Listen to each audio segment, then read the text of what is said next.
ଗୁଜରାଟର ଭୁଜରୁ ଗିରଫ ହେଲେ ସଲମାନ ଖାନଙ୍କ ଘର ବାହାରେ ଗୁଳି ଚଳାଇଥିବା ଅଭିଯୁକ୍ତ ବିକି ଏବଂ ସାଗର।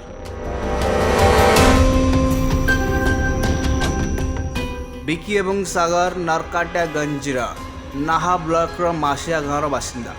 ଗାଁରେ ଉଭୟ ଅଭିଯୁକ୍ତଙ୍କର ଏପରି ଅପରାଧିକ ଭାବମୂର୍ତ୍ତି ନାହିଁ। ଜିଲ୍ଲାରେ ମଧ୍ୟ ତାଙ୍କର କୌଣସି ଆପରାଧିକ ରେକର୍ଡ ନାହିଁ।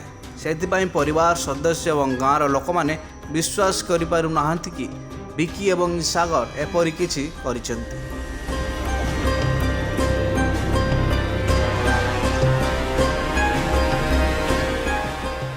ଉଭୟ ଅଭିଯୁକ୍ତ ବିକି କୁମାର ଏବଂ ସାଗର କୁମାରଙ୍କୁ ଗୁଜରାଟର ଭୁଜରୁ କ୍ରାଇମବ୍ରାଞ୍ଚ ଗିରଫ କରିଥିଲା।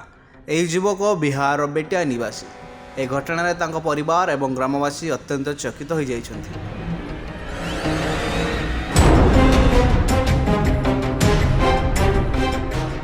ଅଭିଯୁକ୍ତଙ୍କ ପରିବାର କହିଛନ୍ତି ଯେ ବିକି ଏବଂ ସାଗର ମୁମ୍ବାଇ ଯାଇଛନ୍ତି ବୋଲି ସେମାନଙ୍କର କୌଣସି ଧାରଣା ନଥିଲା।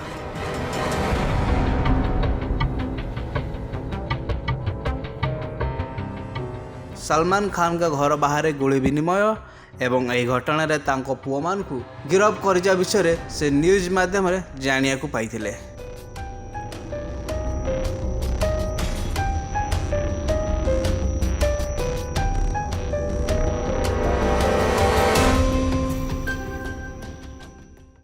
ଏହିପରି ଅପଡେଟ୍ ସିନେମା ଖବର ଜାଣିବା ପାଇଁ ଆମ ଚ୍ୟାନେଲକୁ ଲାଇକ୍, ସେୟାର ଆଣ୍ଡ ସବସ୍କ୍ରାଇବ୍ କରନ୍ତୁ। ନମସ୍କାର।